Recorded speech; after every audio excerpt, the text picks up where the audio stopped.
नमस्कार, मैं सगुन चौरसिया। मॉडर्निस्ट मीडिया नेटवर्क में आपका स्वागत है। मैं इस समय दिल्ली के कांग्रेस एआईसीसी कार्यालय में मौजूद हूँ, जहां आसाम के डिप्टी लीडर गौरव गोगोई द्वारा प्रेस ब्रीफिंग की जा रही है, जिसमें आसाम के कुछ अहम मुद्दों को लेकर सरकार से सवाल किए जा रहे हैं। तो आइए चलते हैं और सुनते हैं कि उनके क्या अहम सवाल हैं। Okay, first of all, I would like to thank Congress President Shri Mallikarjun Kharge ji, CPP Chairperson Shrimati Sonia Gandhi ji, LOP Lok Sabha Shri Rahul Gandhi ji, AICC GSO Shri Subhendu Gopal ji, AICC GS in charge of Assam Shri Jitendra Singh ji, for bestowing me with the responsibility to lead the Assam Pradesh Congress Committee in Assam, and my best wishes to my new colleagues in the Pradesh Congress Committee, and also my best wishes to the outgoing President Shri Bhupen Bora for having done a fantastic job as the party president for the past 4 years.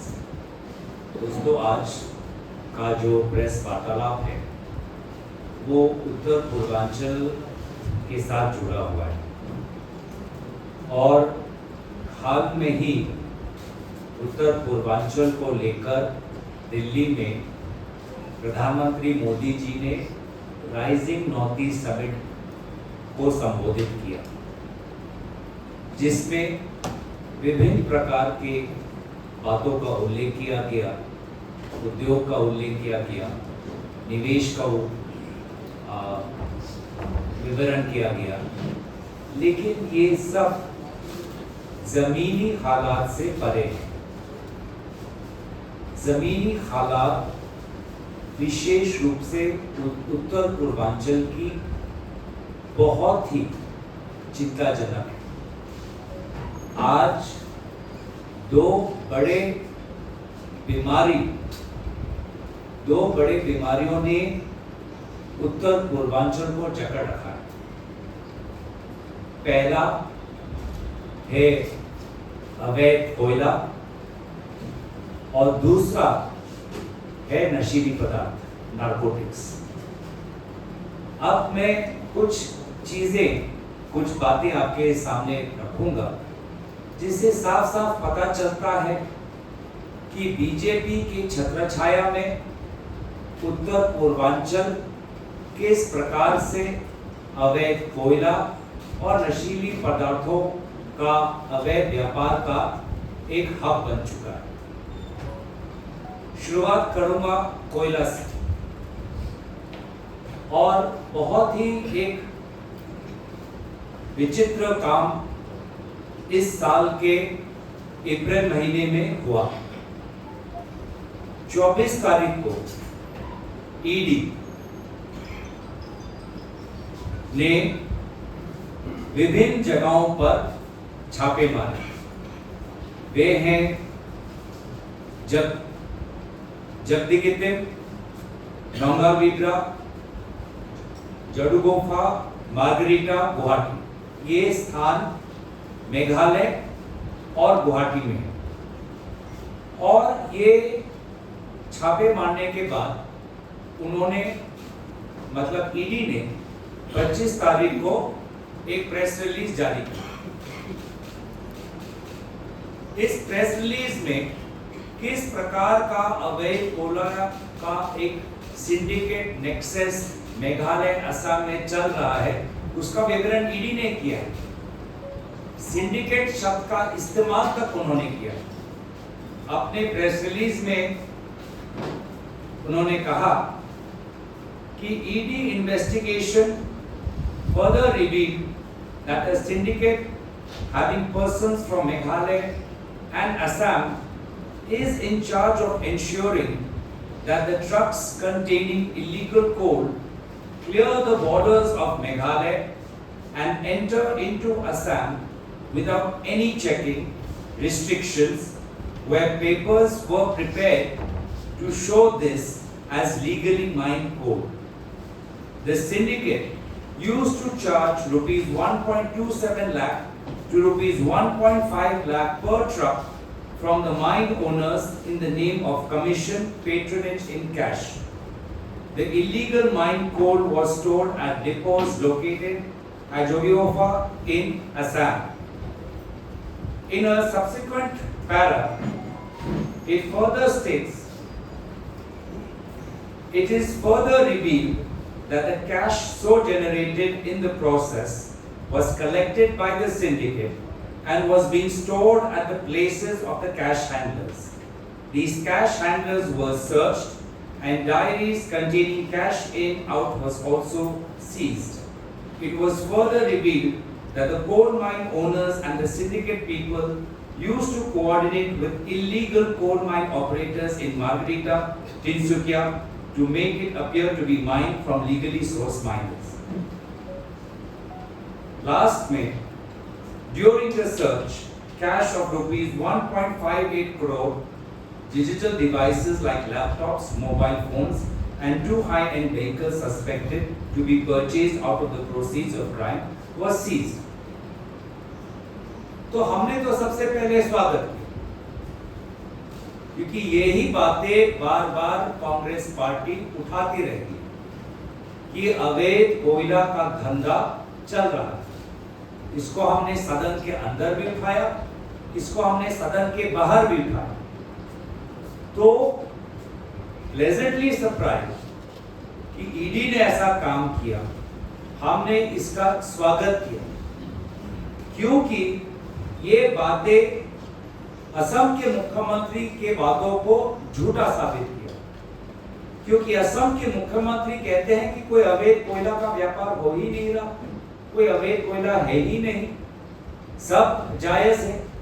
तो सरकारी एक तंत्र ने मुख्यमंत्री को झूठा साबित किया, तो इसका तो हमने स्वागत किया।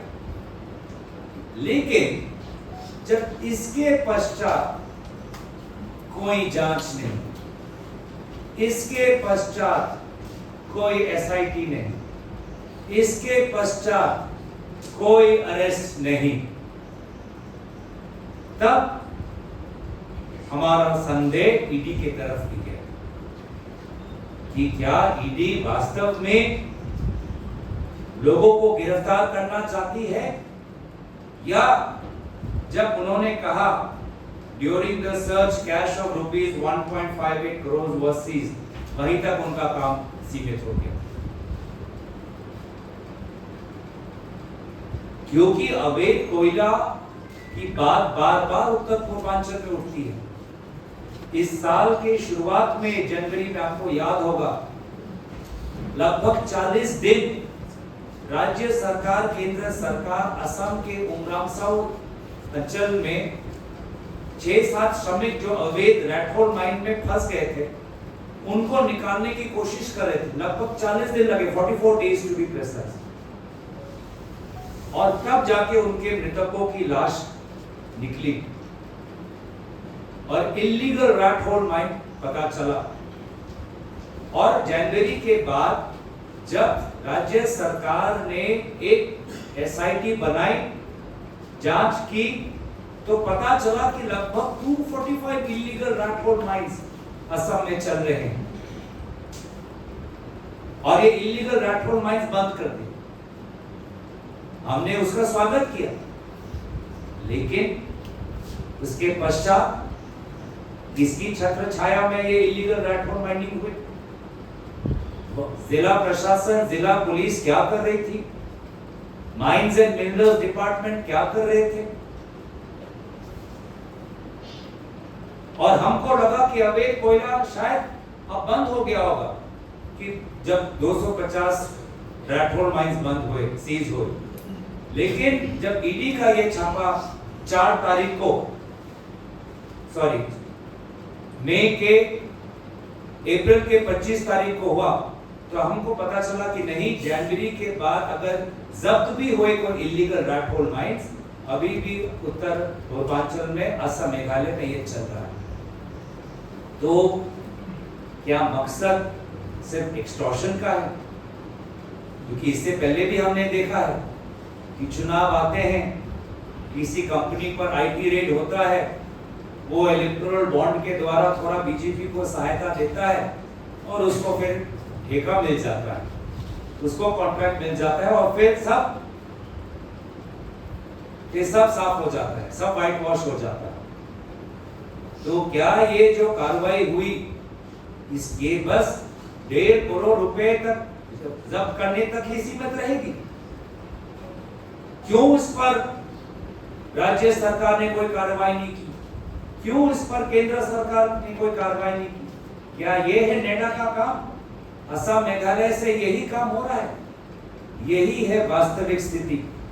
वो राइजिंग नॉर्थ ईस्ट तो वो उद्योग जो भविष्य में होगा नहीं होगा पता नहीं, लेकिन वास्तव में ये इस प्रकार का कोयला सिंडिकेट उत्तर पूर्वांचल की इकोनॉमी, इकोलॉजी और सोसाइटी में तनाव पैदा कर और हम तो मांग करते हैं कि इसको लेकर एक सीबीआई इंक्वायरी होनी चाहिए, क्योंकि ये 2 राज्यों का सवाल है। असम में है, मेघालय में है। इस जो नेक्सस है, without political protection from state and center, this would not have been possible, and therefore we demand a CBI inquiry. And this shows the menace of court, despite rat hole mining being banned, despite rat hole mining being seized. This just shows the fact that all this was made public, and yet the state government has taken no action. That means some politically important people, PIP, politically important persons, are involved in this. And that is why they don't want to take more action. Similarly, the other problem that I said that is wrecking the societies of Northeast is drugs. It is unfortunate the amount of drugs that is coming in from Myanmar. And I am unable to fathom why the BJP and its allies, being in power in the Northeast, Union Home Minister Amit Shah visiting Northeast so many times, they are still unable to wrest this menace of drugs. Let me read out a few lines from this note. Drug menace in the state of Meghalaya and Mizoram. In the state of Mizoram and Meghalaya, smuggling of drugs has been increasing. The rise in smuggling is due to the trouble in the state of Manipur. Let me remind you that there was, and I said this in Parliament also, a very brave policewoman who received a medal of bravery from the Manipur state government.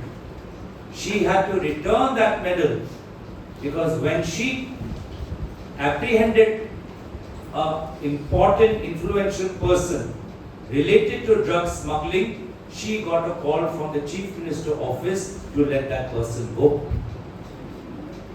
That lady officer was so disgusted that she returned the medal.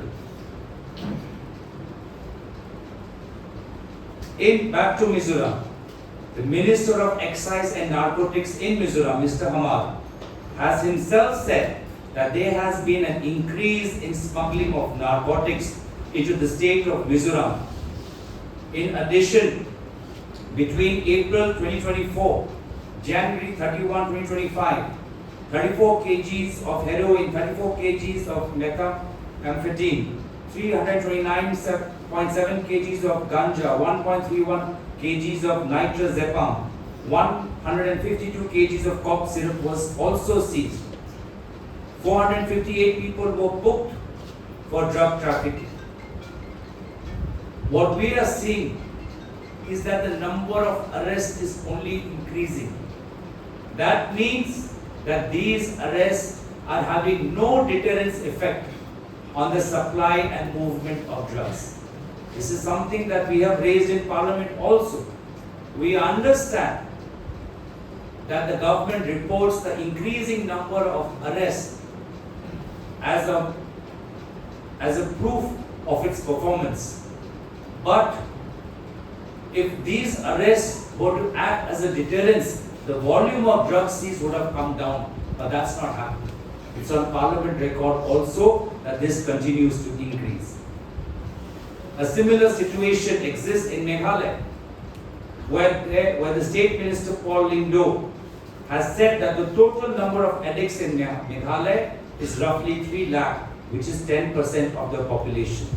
This indicates an alarming rise in drug abuse. The most frightening aspect of this statistic is that the majority of the drug users are between the age of 15 to 29. The prevalence rate among the youth is 30%. In recent years, 42.75 kg of heroin, 13,000 kg of ganja and opium along with cash and arms have been seized in Meghalaya. So what I'm worried is that in mainstream media, the problem of drugs is mainly concerned or mainly discussed with respect to the western part of India, with respect to the drugs that are seized in a very specific port in Gujarat. But I want through this discussion that the mainstream media should also focus on the question of drug menace in Northeast and ask what the state governments have been doing. It is perilous, the situation is dire, with neighbors which are unstable, such as Myanmar and Bangladesh. The situation in the Northeast, which are our border states, are extremely perilous.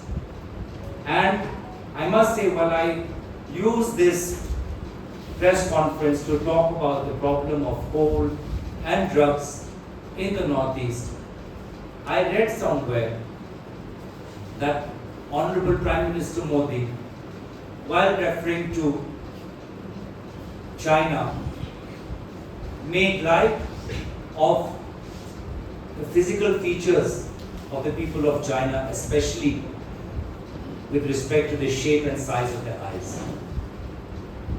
Let me educate the Honorable Prime Minister that when young men and women, boys and girls, come from the Northeast to different parts of India, they are often teased for that very same physical features.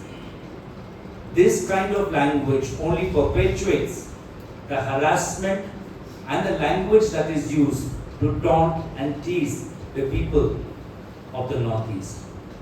By all means, the Prime Minister has the right to focus on various problems between India and China with respect to the trade deficit and the border situation. But I must ask him to be also sensitive on these matters, because these matters have caused a lot of trauma for people, young people of Northeast, who often talk to me and complain to me about how they feel when they come to Delhi, Bombay, Pune for their studies. আমাৰ দলৰ সভাপতি মল্লিকাৰ্জুন খাৰ্গে ডাঙৰীয়া, আমাৰ Congress parliamentary পাৰ্টিৰ সভানেত্ৰী শ্ৰীমতী সোনিয়া গান্ধী ডাঙৰীয়ানী, লোকসভাত আমাৰ বিৰোধী দলৰ দলপতি ৰাহুল গান্ধী ডাঙৰীয়া, লগতে আমাৰ AICC জেনেৰেল ছেক্ৰেটাৰী সংগঠন KC বেণুগোপাল ডাঙৰীয়া, AICC জেনেৰেল ছেক্ৰেটাৰী আমাৰ অসমৰ তত্ত্বাৱধায়ক জিতেন্দ্ৰ সিং ডাঙৰীয়া, মই নিজৰ আন্তৰিক কৃতজ্ঞতা জ্ঞাপন কৰিছোঁ। আজি দলে মোৰ ওপৰত এটা গধুৰ দায়িত্ব জাপি দিছে। মই আশা কৰিম যে আমাৰ সকলৰ মিলি চেষ্টা আমি পৰৱৰ্তী দিনত যি সপোন লৈ কংগ্ৰেছ দলৰ নেতৃত্বই প্ৰদেশ কংগ্ৰেছৰ এটা নতুন টিম গঠন কৰিছে, সেই সপোনটো আমি বাস্তৱলৈ পৰিণত কৰিম। লগে লগে প্ৰাক্তন সভাপতি মাননীয় ভূপেন বৰা ডাঙৰীয়া খুব সুন্দৰকৈ যোৱা কিছু বছৰত আমাৰ দলক নেতৃত্ব দিলে। মই তেওঁকো শুভেচ্ছা জ্ঞাপন কৰিছোঁ।